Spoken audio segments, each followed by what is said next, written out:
Praise the lord. దేవుడు మనల్ని ప్రేమించి మనకు మరొక దినాన్ని అనుగ్రహిస్తూ వచ్చారు. అందును బట్టి దేవునికి స్తోత్రం. ఉదయకాలము దేవుని వాగ్దానం అపోస్తుల కార్యములు 10వ అధ్యాయము 31వ వచనం. నీ ప్రార్థన వినబడెను.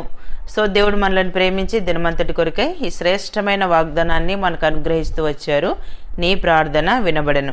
సో ఈ మాటలు దేవుడు కొర్నేలితో సెలవిస్తూ వచ్చాడు అనమాట. కొర్నేలి, నీ ప్రార్థన వినబడెను, నీ ధర్మ కార్యములు దేవుని సముఖమందు జ్ఞాపకం ఉంచబడి ఉన్నవి.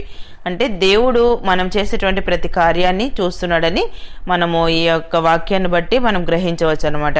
కొర్నేలి ఎలాంటి వాడు అని అంటే మనము 10వ అధ్యాయం 1-2 వచనాల్లో చదివితే ఇక్కడ వాక్యంలో రాయబడుతూ వచ్చింది, కొర్నేలి అను భక్తి పరుడొకడు కైసరియలో ఉండేను. అతడి ఇంటి వారందరితో కూడా దేవుని యందు భయభక్తులు గలవాడై ఉండి ప్రజలకు బహుధర్మం చేయొచ్చు, ఎల్లప్పుడూ దేవునికి ప్రార్థన చేయవాడు. అంటే తను మాత్రమే కాదు, తన ఇంటి వారితో సహా తన ఇంటి వారందరితో కూడా దేవుని యందు భయభక్తులు గలవాడై ఉండి ప్రజలకు బహుధర్మం చేసేటువంటి వ్యక్తి అని ఇక్కడ వాక్యంలో మనం చదవగలం. అంటే తను బహుధర్మం చేయడం మాత్రమే కాదు, తన ఇంటి వారందరితో భయభక్తులు కలిగి ఉండడమే కాదు, ఎల్లప్పుడూ దేవునికి ప్రార్థన చేయవాడు. అంటే అంతటి విధేయుడు. అంటే దేవుని యొక్క వాక్యాన్ని బట్టి మనం గ్రహించినట్లయితే ప్రతి విషయంలో కూడా తను దేవుని యందు భయభక్తులు కనపరిచినట్లుగా మన వాక్యంలో చదువుతాం. అందుకే తను ఆలోచిస్తున్న తీరు, తను ప్రార్థించినటువంటి తీరు అన్నీ కూడా దేవుడు గమనిస్తూ వచ్చాడు. తద్వారా కొర్నేలిలో ఉన్న ఆశను దేవుడు తీర్చుట కొరకే అక్కడ పేతురును పంపినట్లుగా కూడా మన వాక్యంలో చదువుతాం. అందుకు వారు నీతిమంతుడను దేవునికి భయపడువాడును యూదా జనులందరి వలన మంచి పేరు పొందినవాడునైనా శతాధిపతియగు కొర్నేలి అని ఒక మనుషుడు. అంటే ఇతనికి ఇంత మంచి పేరు కూడా ఉందన్నమాట. అంటే దేవుని యందు భయభక్తులు గలవారమై ఉంటే, సో మనము ఎక్కడ నివసిస్తున్నా ఎక్కడున్నా కూడా దేవుడే మనకి వీటన్నిటిని అనుగ్రహించేవారుగా ఉంటారు. కొర్నేలి తన జీవితంలో తన ఇంటి వారందరితో కూడా భక్తి గలవాడై ఉండి దేవునికి ప్రార్థన చేస్తూ వచ్చాడు. కాబట్టి ఒకరోజు దేవుడు తనతో మాట్లాడుతూ వచ్చాడు, కొర్నేలి, నీ ప్రార్థన వినబడెను, నీ ధర్మ కార్యములు దేవుని సముఖమందు జ్ఞాపకం ఉంచబడి ఉన్నవి. చూసారా, మనం అనుకుంటాం కొన్నిసార్లు నేను చాలా భక్తిపరురాలుగా ఉన్నాను, భక్తిపాటుగా ఉన్నాను, ఎల్లప్పుడూ దేవుని ప్రార్థన చేస్తున్నాను, ఎన్నో ధర్మ కార్యాలు నేను చేస్తున్నానని మనం అనుకుంటాం. కానీ కొన్నిసార్లు ప్రార్థనకు జవాబు రానప్పుడు నిరాశను వ్యక్తపరుస్తూ ఉంటాం.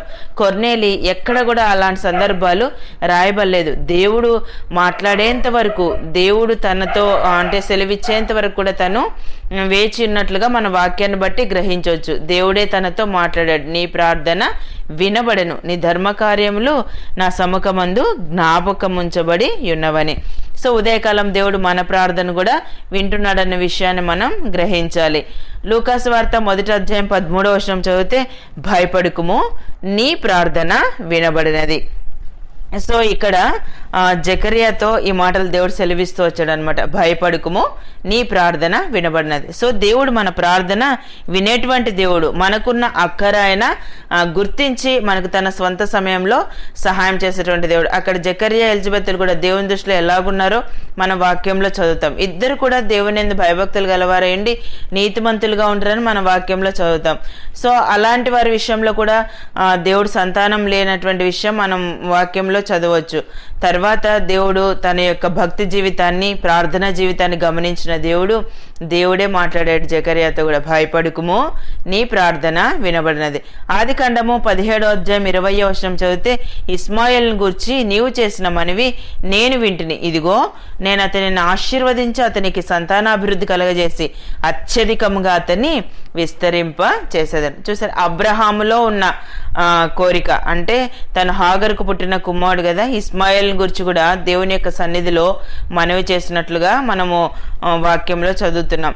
అంటే ఇస్మాయిల్ కూడా ఆశీర్వదింపబడాలన్న కోరిక అబ్రహాములో ఉంది కదా.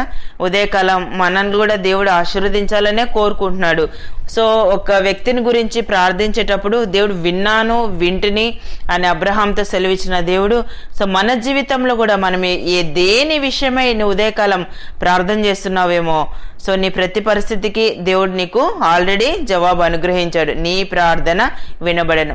మన ప్రతి సమస్య ఆయన గమనిస్తూ నడిపిస్తున్నాడు, మన సమస్యలన్నింటినీ పరిష్కరించే దేవుడు.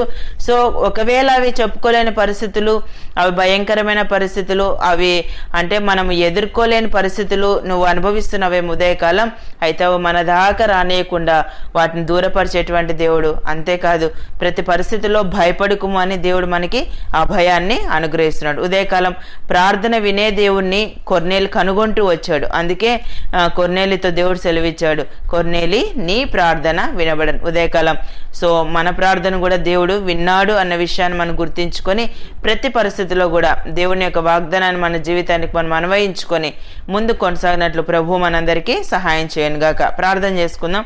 ప్రియమైన తండ్రి, మీకు వందనాలు యేసయ్య. మమ్మల్ని ప్రేమించి మాకు అనుగ్రహించిన ఈ శ్రేష్టమైన వాగ్దానాన్ని బట్టి స్తుతిస్తున్నాను ప్రభా. నీ ప్రార్థన వినబడను అని సెలవిచ్చారు. ఉదయకాలం నిత్య జీవపు మాటలు వింటున్న మీ ప్రజలందరినీ కూడా జ్ఞాపకం చేసుకునండి. వారి ప్రార్థనలు మీరు ఆలకించి అన్ని విషయాల్లో మీరు సహాయపడుతూ రావాల్సిందిగా కోరుతూ యేసు ప్రభు నామమున ప్రార్థిస్తున్నాను తండ్రి, ఆమెన్.